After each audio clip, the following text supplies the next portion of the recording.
주님의 은총과 은혜가 여러분들과 함께 하시기를 바랍니다. 오늘 성만찬을 우리가 나누죠. 성만찬을 나누고 성만찬의 의미를 우리가 다시 한번 또 묵상하면서 은혜의 시간을 나눌 텐데 저와 여러분들에게 정말 이 성만찬의 의미를 배우면서 교회의 정체성, 그리고 또한 우리 신앙의 정체성, 그리고 또한 우리가 그리스도인으로서의 정체성을 회복하시는 저와 여러분 되시기를 바랍니다.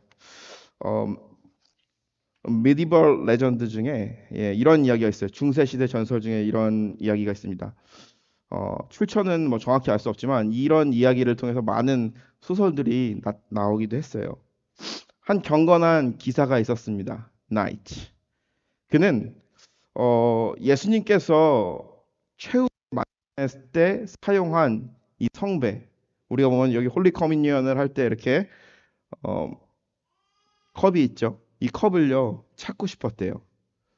만약에 예수님께서 사용한 이 컵을 그가 찾는다면은 정말 신앙적으로 정점에 올 것 같고, 그리고 뭔가 진정으로 하나님의 영광을 볼 것 같아 가지고 그는 자신이 살고 있는 성을 떠나 험난한 여정을 시작하게 됩니다. 황량한 사막을 지나고요. 그리고 칼같이 높은 산을 넘기도 하고요. 추위와 더위와 함께 싸워야만 했습니다. 그런데 그가 예수님께서 사용하신 이 성배를 발견했을까요? 못했습니다. 그리고 그도 세월이 흘러서 늙고 지쳤고 그래도 건강도 잃었습니다. 아무것도 얻지 못한 채 어느 날 한 마을에 가게 되었습니다. 그런데 거기서 병들고 가난한 사람 한 사람을 마주하게 됩니다. 이 늙은 기사가 가진 거라고는 마른 빵 한 조각과 물 한 병밖에 없었습니다. 그런데 그를 바라봤을 때 자기보다 더 아파 보이고 힘들어 보이는 것 같아서 자기가 가지고 있는 유일한 것, 마른 빵 한 조각과 물 한 병을 그에게 건넸습니다. 그런데 너무나도 신기하게 그의 모습이 변화한 것입니다. 그의 모습이 거지의 모습에서 예수님의 얼굴로 변화했습니다. 그러면서 그 변화된 예수님이 이렇게 말합니다. 내가 나를 위해 찾던 성배를 바로 이 물병에, 그리고 또 이 물병 안에 들은 냉수는 나의 피며 내가 나눠준 이 빵은 나의 살이다. 너는 나를 찾던 길 위에서 이미 나를 만났다. 기사는 비로소 깨달은 것이죠. 거룩한 성배는 멀리 있는 물건이 아니라 주님의 이름으로 고통받는 자들에게 나아갈 때 그들의 삶 속에 있었다라는 것입니다. 때로는 우리는 거룩함과 종교적인 신성함을 추구하기 위해서 어디론가 떠나기도 합니다. 그리고 찾아갈 때도 있습니다. 그런데 이 거룩함이라는 것은요, 멀리 있지 않습니다. 우리가 살고 있는 평범한 일상 속에서도 나타납니다. 그리고 우리는 일상 속에서 하나님의 은혜를 분명히 느낄 수 있습니다. 오늘 아침 일어나서 교회 갈 때에 너무나도 햇살이 저를 반겼습니다. 그러면서 저는 이것이 하나님의 은혜다라고 생각이 들었습니다. 아침에 일어났는데 머리가 너무나도 맑아요. 얼마나 행복합니까? 내가 계획한 시간보다 일찍 일어나가지고 하루를 시작합니다. 이것 모든 것이 하나님의 은혜라는 것입니다. 그리고 그 모든 삶에서 거룩함을 느낄 수 있다라는 것이죠. 즉 우리가 만나는 그 하나님은 멀리 계신 뭐 특별한 장소에만 있는 그 하나님이 아니라 우리에게 아주 익숙한 곳에 그곳에 계신다라는 것이죠. 기독교 예배 중에서 가장 신성한 시간이라고 하면은 그 시간은 아마 성만찬 시간입니다. 초대교회의 경우에는 이 성만찬이 중심이 되는 그런 예배였습니다. 우리가 사도행전을 보게 되면 끊임없이 반복되는 말이 있죠. 떡을 떼려 하여 모였더라. 이 말은 바로 무엇입니까? 떡을 나누기 위해서 그들이 식사를 하면서 예수 그리스도 빵을 먹으면서 포도주를 마시면서 예수 그리스도의 살과 피를 기억하면서 우리를 위해 희생하시고 우리를 위해 죽으시고 우리를 구원하신 예수 그리스도를 기억하는 그 모임이었습니다. 즉 식사 자리는 단순히 배만 채우는 자리가 아니라 그들의 영혼을 채우는 자리였습니다. 떡을 떼며 예수 그리스도의 죽으심을 기념하고 포도주를 마시며 예수 그리스도의 피 흘림을 기억하며 그 속에 있는 구원과 부활과 함께 계심을 기억하는 것이죠. 헬리나우엔이라는 사람이 쓴 나의 사랑하는 자요라는 책에 보게 되면은 거기 그 책의 내용을 쭉 보게 되면은 이제 이 헨리 나우엔이라는 사람이요. 주이시 유대인 친구에게 편지를 쓰는 내용입니다. 그러면서 거기서 보게 되면은 이 성찬식 기독교에게서 이 홀리 커뮤니언 성찬식이라는 것은 아주 상징적이고 중요한 요소를 가지고 있다라고 언급을 합니다. 오늘 본문 26절에 보게 되면은 예수님께서 십자가에 달리기시 전날 밤에 최후의 만찬의 자리에서 제자들에게 떡을 나눠 주시면서 말씀하시는 것을 우리는 알 수가 있습니다. 그런데 여기서 예수님께서는요, 26절에 네 가지 동사를 사용을 합니다. 첫 번째는 가지사, 툭, 축복하시고, 축복하시다, 떼다, 주셨다.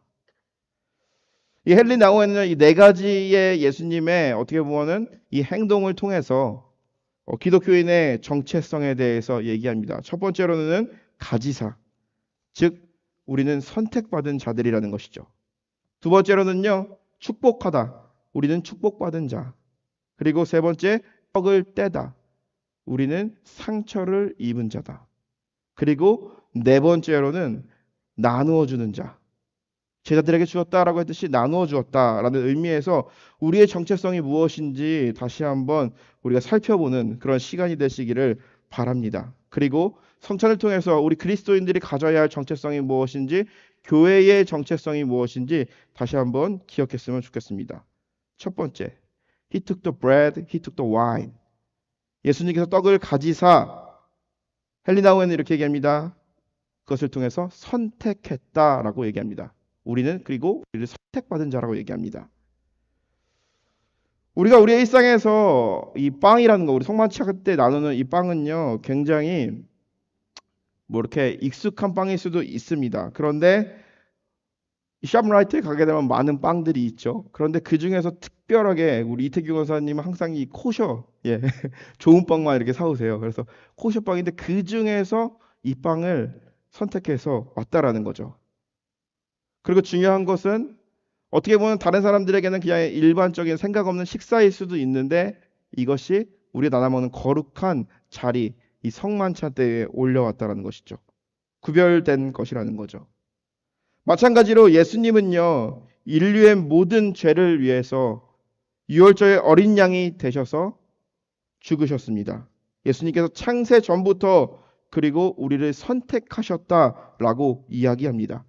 에베소서 1장 4절에 보면 얘기합니다. 곧 창세전에 그리스도 안에서 우리를 택하사 우리의 사랑 안에서 그 앞에 거룩하고 흠없게 하게 하시려고.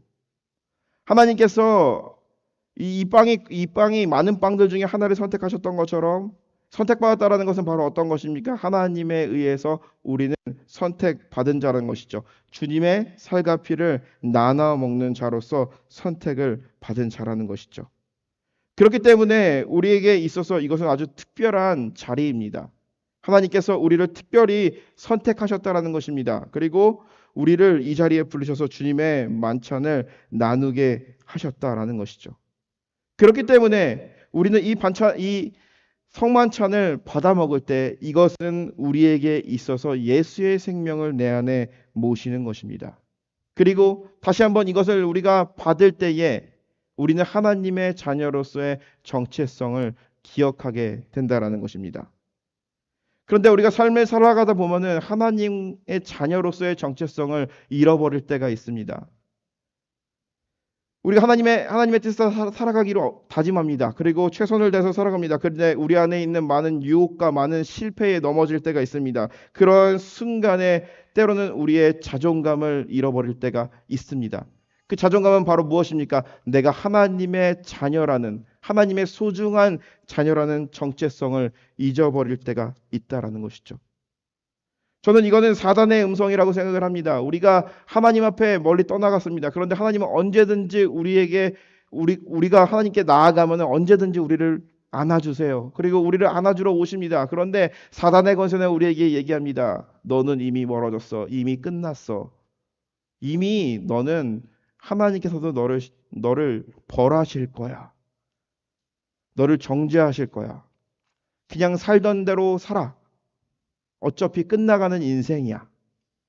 그렇게 우리의 영적인 자존감을 무너뜨릴 때가 있다라는 것이죠. 우리는 사단에 속여서는 안 됩니다. 우리는 언제나 기억해야 됩니다.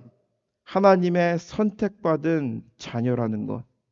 하나님이 우리를 부르신다라는 것. 그리고 언제든지 우리가 주님 앞에 나아갔을 때 온전히 우리를 받아주신다라는 것입니다. 우리가 그 감리교 각 교단마다 성만찬에 대한 생각이 많이 나는데 감리교 성만찬이 굉장히 은혜로운 것은 바로 무엇이냐면은 다른 교단에서 보게 되면 여러 가지 이제 룰이 있습니다. 어떤 룰이냐면은 성만찬을 하기 위해서는 바로 반드시 세례를 받아야 된다라는 규정이 있어요. 가톨릭 교회 같은 경우에는 이 성만찬을 받기 위해서는 신부와 고해성사를 해야 돼요. 그게 룰입니다. 그거를 하지 않으면은 뭔가 이렇게 정식적인 게 아니죠. 그런데 우리 감리교회가 추구하는 성만찬은 바로 무엇이냐면은 모든 이들에게 세례를 받았건 받지 않았건 예수를 믿기 원하는 사람, 이것이 주님의 살갑이며 이것을 먹고 마실 때 이것이 내 안에 생명이 된다라는 것을 믿고 손을 내밀었을 때, 손을 내밀고 그 떡을 먹는 자들, 그것이 바로 감리교 신학이라는 것이죠. 즉 주님께서는 우리를 모든 이들을 선택을 하셨습니다. 그리고 우리를 부르셨어요. 그리고 이 성만찬을 통해서 주고자 하는 메시지는 바로 무엇입니까? 우리가 하나님의 자녀라는 것. 선택의 자녀라는 것을 잊지 말라라는 것입니다. 두 번째로는요, 축복하셨습니다.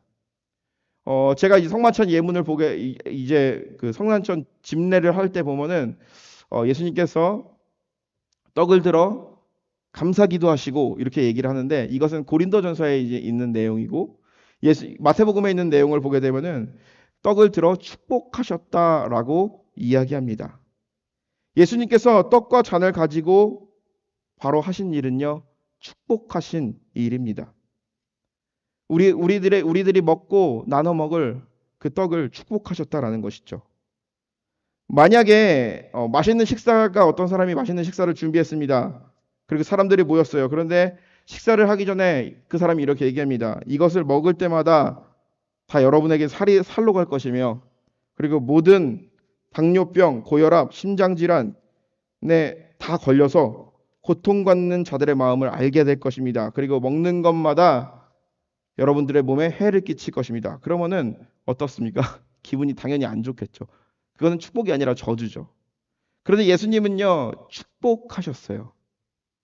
그것은 바로 무엇입니까? 하나님의 자녀로 삼으시고 가장 먼저 축복하셨다라는 것은 바로 무엇입니까? 이것을 받아 먹을 때마다 하나님의 자녀임을 기억하라라는 것이죠. 창세기 1장 28절에 보게 되면 하나님은 남자와 여자를 만드시고 또 세상을 만드시고 가장 먼저 하신 일이 있다 그러면은 그 모든 피조물들을 축복하셨습니다. 그렇듯 이것은 축복의 만찬입니다. 그리고 축복의 만찬을 받아 먹은 자들은 축복의 삶을 살아가며 축복을 전파하며 마지막 순간까지 축복 안에서 축복을 선포하며 살아가야 된다라는 메시지입니다. 유대인의 삶을 봤을 때, 이 주이시들의 삶을 봤을 때 그들의 삶은요, 축복으로 시작해서 축복으로 끝나는 것을 우리는 볼 수가 있습니다. 아이가 태어나면은 가장 먼저 그 아이에게 축복 기도를 합니다. 이것은 단순한 환영이 아니라 하나님의 자녀로서 너는 부름을 받았다라는 의미입니다. 아이의 생일은요, 아주 성대하게 치러집니다. 그런데 이것은 단순한 생일 파티가 아니라 축복의 메시지를 전하는 순간입니다. 믿지 마라고 하는 그들의 성인식이 다가왔을 때 모든 사람들이 모여서 아이가 성인이 된 것을 축복해 줍니다. 아이가 학교에 처음 갈 때도 그랬던 아이가 여행을 떠나거나 혹은 군복무를 하다가 전쟁터에 나갈 때도 그들을 위한 축복 기도를 합니다. 그리고 그 부모가 자신의 인생이 마지막이라고 생각이 들 때에 마지막으로 자녀에게 축복 기도를 합니다. 우리가 성경의 이야기 중에 오버랩되는 것이 있죠. 이삭이 이제 나이가 들어가지고 거의 이제 살 날이 얼마 안 남았을 때 자신의 자녀를 불러서 축복했던 것처럼 마지막에까지 자녀를 축복해야 된다라는 것입니다. 즉 축복으로 태어나서 축복으로 살아가며 축복으로 떠나가는 것이 바로 성경적인 인생, 하나님이 우리에게 바라시는 것이죠. 하나님께서는 우리를 정말 사랑하셨습니다. 그런데 인간이 범죄함으로 말미암아 그 축복을 인간이 거절한 것이죠. 그렇기 때문에 심판을 받습니다. 그 심판은 바로 무엇입니까? 하나님이 창조하셨던 에덴 동산에서 쫓겨나게 되고, 이제는 남자는 노동을 해야만 자식을 먹여 살릴 수 있고 가족을 부양할 수 있고, 여자는 해산을 해야 하는 그런 고통이 있었습니다. 어떻게 보면은 인간에게 주어진 저주였습니다. 그런데 그럼에도 불구하고 하나님께서는요, 끝까지 우리를 눈동자같이 지키시며 지금까지 축복해 주시고 계십니다. 때로는 심판의 하나님이시기도 하지만 그 심판으로 끝나는 것이 아니라 심판과 동시에 은혜와 축복을 부어주시는 하나님이라는 것이죠. 제가 서울에서 목사 안수를 받기 전에 한 세미나에 가게 되었습니다. 목사 안수 후보자들이 쫙 모여가지고 세미나를 듣게 되는데, 목사님이 이런 얘기를 했습니다. 목사가 좋은 점이 있습니다. 그것은 바로 무엇이냐? 어느 누구나 누구에게나 축복해 줄 수 있는 권한이 있다라는 거죠. 누구를 위해서 안수기도 해줄 수도 있고요, 축도도 할 수도 있고요, 뭐 여러 가지를 사람들을 축복해 줄 수 있다는 축복의 권한이 있다라는 거죠. 그런데 하나 안 좋은 것이 있습니다. 그것은 바로 무엇이냐? 누구를 저주할 수 있는 권한이 없다라는 것이죠. 우리가 삶을 살아가다 보면은 정말 좋은 사람, 행복한 사람, 그리고 나를 해치지 않는 사람들만 있으면 참 좋은데 그러지 않을 때가 많죠. 세상에 야비한 사람도 있고요, 치사한 사람도 있고, 나쁜 사람도 많습니다. 그런데 그러한 순간에 우리의 입술과 우리의 생각에서 그러한 것들이 나올 때가 있습니다. 누군가를 저주하는. 그런데 하나님께서는요, 하나님은 우리를 축복하셨고 누군가를 축복할 수 있는 권한을 주셨습니다. 그런데 저주할 수 있는 권한은 주시지 않으셨다라는 거죠. 이것은 다만 목사에게만 포함되는 것이 아닙니다. 우리 모두에게, 믿는 이들에게 포함되는 것이죠. 우리는 누군가를 축복할 수 있어야 되고, 그렇 또한 우리에게 넘쳐 흐르는 그 축복을 나눠줄 수 있는 자들이 되어야 한다라는 것입니다. 바라옵기는 주님께서 축복하신 우리가 성만찬을 받아 먹을 때 우리 안에 주님께서 부어주시는 그 축복을 다시 한번 기억하며, 그러니까 그 축복이 넘치고 넘쳐서 우리가 살아가고 있는 가정과 그리고 또한 일터와 만나는 모든 이들에게 주님의 사랑을 전하시는 저와 여러분들이 되시기를 주님의 이름으로 간절히 축원합니다. 우리가 말 한마디를 하더라도 우리가 축복의 언어를 사용했으면 좋겠습니다.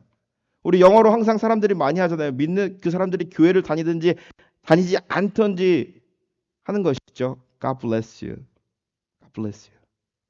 그렇듯이 우리가 누군가를 대할 때 항상 축복해야 됩니다. 저주하면 안 됩니다. 축복하며, 우리의 입술로 축복하며 선포하며 나아갈 때에 그 하나님의 축복이 우리가 걸어 모든 땅에 흘러가게 될 줄로 믿습니다. 여러분들의 배우자를 축복하세요. 그리고 자녀들을 축복하시고 이웃을 축복하세요. 이웃을 저주하는 사단의 도구가 되지 마시기 바랍니다. 성만찬을 받아먹은 자로서 합당한 삶을 사시기 바랍니다. 세 번째로는요, 깨어져야 합니다. broke bread. 우리가 성경을 오늘 보게 되면 예수님께서요, 성찬, 거룩한 떡을 한 떡을 집으셨어요. 그리고 나서 그 떡을 축복하셨어요. 우리가 축복하셨다라고 하면 이것은 굉장히 소중하고 소중하게 다뤄야 되는 것이죠. 그런데 예수님께서는요, 이 빵을요, break bread, 쪼갭니다. 오늘 우리가 읽은 성경에 보게 되면은 떡을 떼며라고 했는데, 영어 성경에 보게 되면은 broke the bread라고 하고 있습니다. 즉 떡을 깨트린다라는 것이죠. 그런데 우리는 성경을 통해서 알 수 있는 것이 있습니다. 깨어짐을 통해서 하나님이 역사하시는 것을 볼 때가 있습니다. 구약 시대의 기드온의 항아리를 우리는 기억해 볼 필요가 있습니다. 기드온의 300용사가 싸우러 나갈 때에 항아리와 횃불을 들고 나갔습니다. 나팔을 들고 나갔습니다. 미디안 적들과 싸울 때에 그들의 군사들로 하여금 항아리 안에 횃불을 숨기게 했어요. 그리고 나서 결정적인 시간에 항아리를 깨고 횃불을 들게 했습니다. 항아리가 깨어짐으로 횃불이 드러나 빛을 밝힐 수 있었던 것입니다.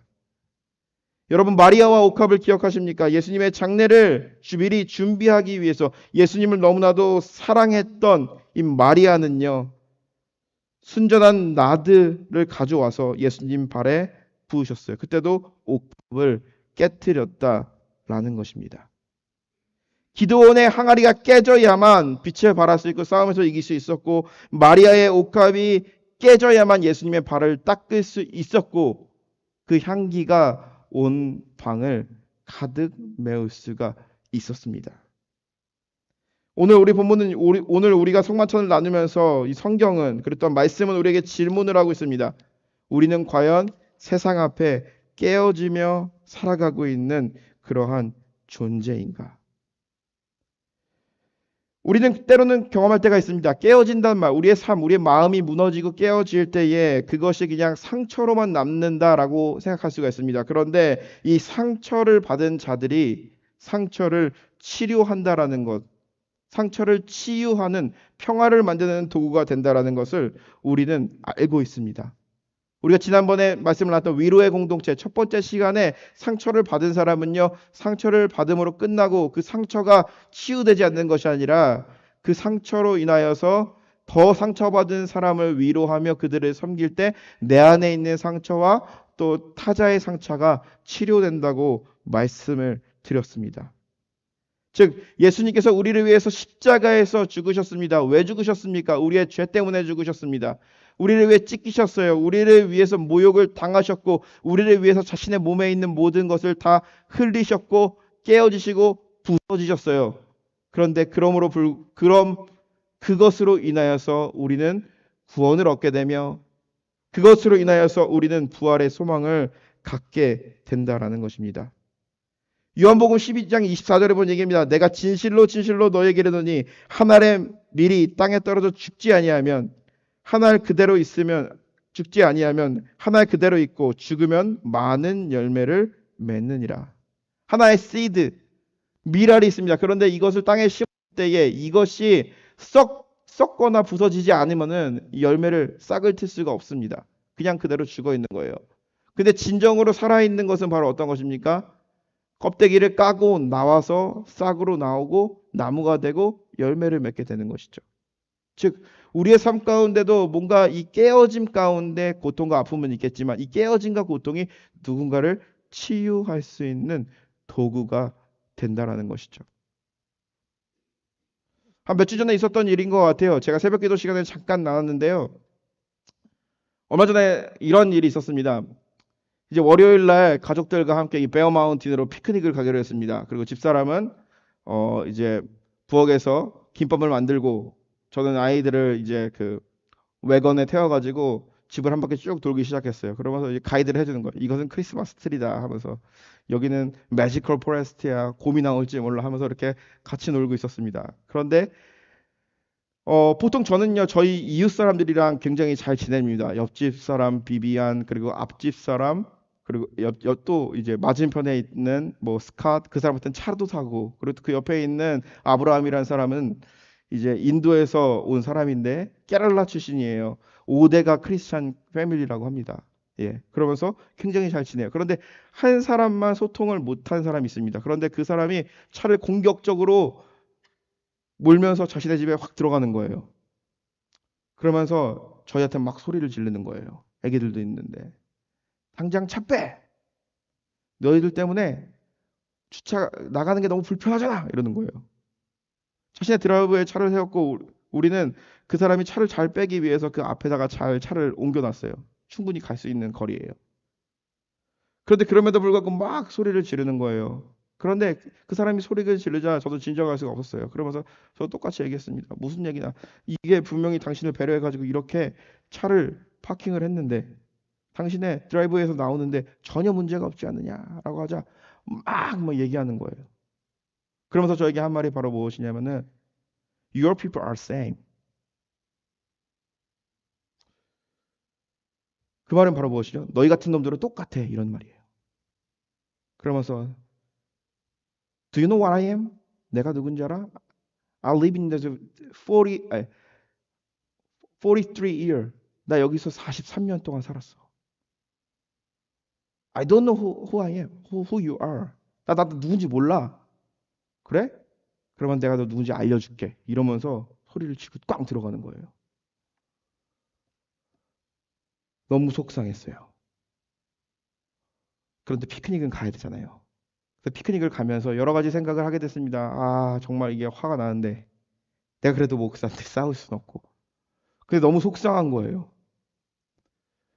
그런데 제 머릿속에 문득 드는 생각이 하나가 있었습니다. 그것은 바로 무엇이냐면 저는 그 남대문 시장에서 목회를 배웠어요. 제가 이제 여기 교회 오기 전에 남대문 시장에서 목회를 했잖아요. 그런데 시장을 돌아다니면서 사람들과 교제하고 만나면서 그리고 또 사람들의 살아가는 모습을 보면서 느낀 점이 하나가 있습니다.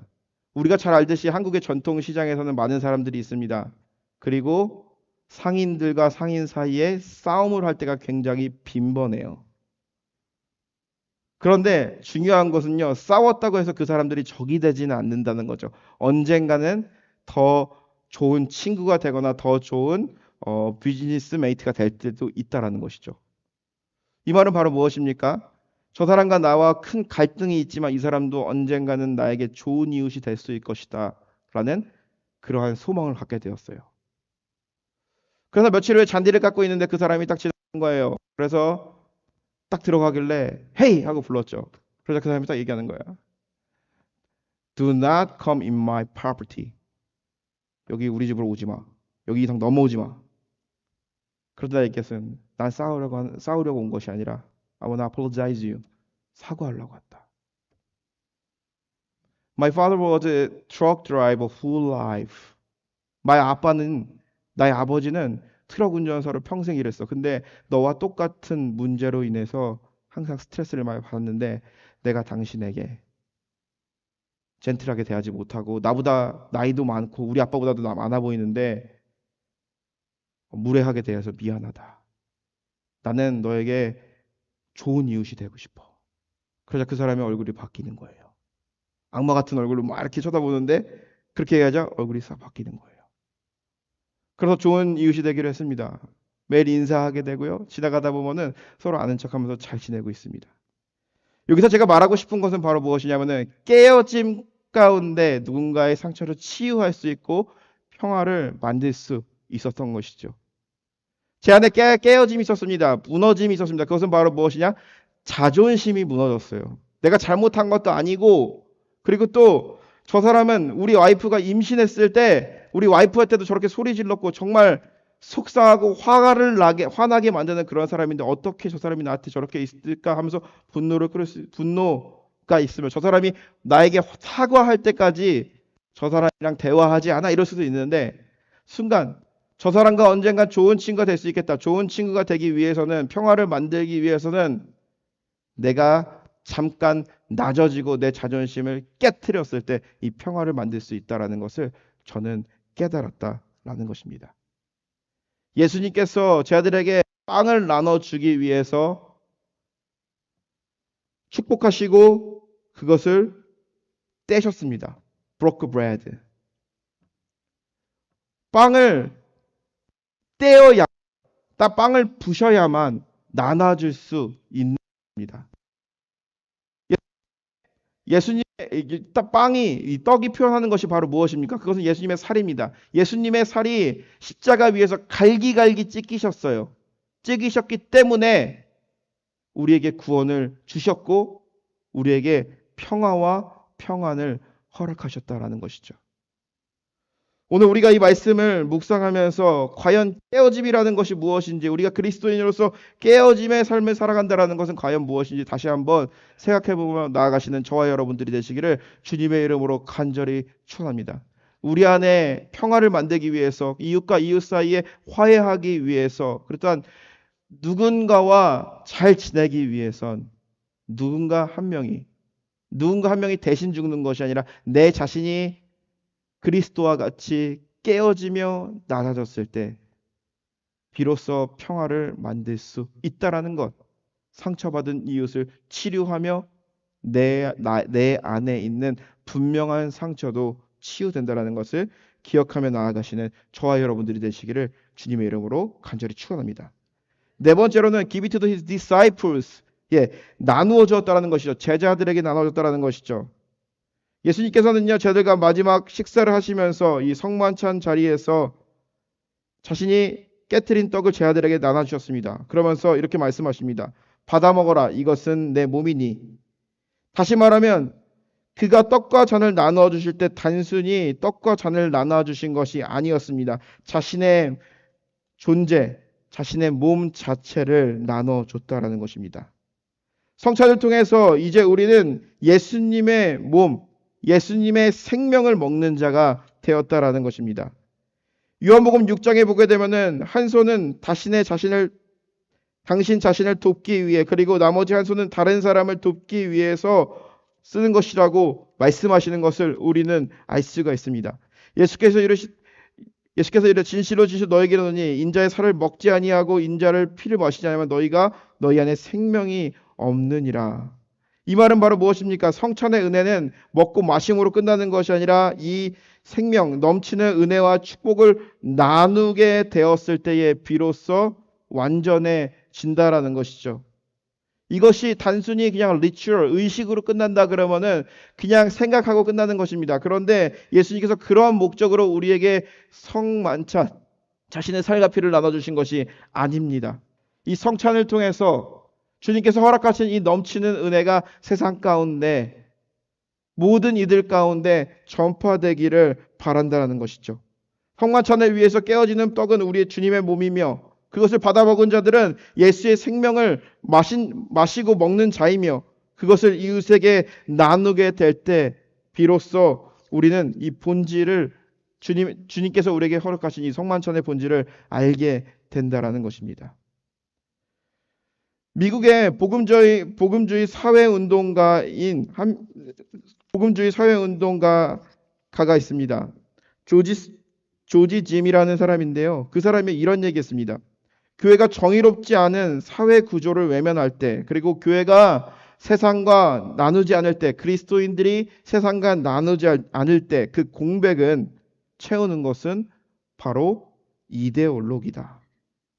이 말은 바로 무엇입니까? 우리가 공산주의, 사회주의를 얘기하지 않았습니까? 그런데 그것을 우리가 생각했을 때 이것이 어떻게 생겨났을까? 안 좋은 거죠. 공산주의, 사회주의. 사유재산을 인정하지 않고 공동 분배하고 좋지 않죠. 그거를 지향하는 사람이 미국에 어디 있겠습니까? 그런데 그것이 왜 생겨났을까? 우리는 다시 한번 생각해 볼 필요가 있습니다. 그것은 바로 무엇일까요? 그리스도인들이 나누지 않을 때, 세상이 나누지 않을 때, 그리스도의 생명이 정말 필요한 것이며 그리스도의 위로가 필요한 것이며 그리스도가 주어지는 그 채워짐이 반드시 필요한 곳인데 그 반드시 필요한 곳에 그리스도의 사랑이 전해지지 않을 때 그 공백은요, 세상의 이데올로기와 세상의 이념이 메꾸게 된다는 것이죠. 우리는 다시 한번 생각해 볼 필요가 있습니다. 어떤 잘못된 사상이나 잘못된 정치, 잘못된 사회를 바라보면서 그 사회를 비판하기 앞서서 그것이 왜 그렇게 됐을까? 그리고 또한 그리스도인으로서 우리에게 어떠한 책임이 있을까라는 그 질문에 우리는 이렇게 답하며 회개합니다.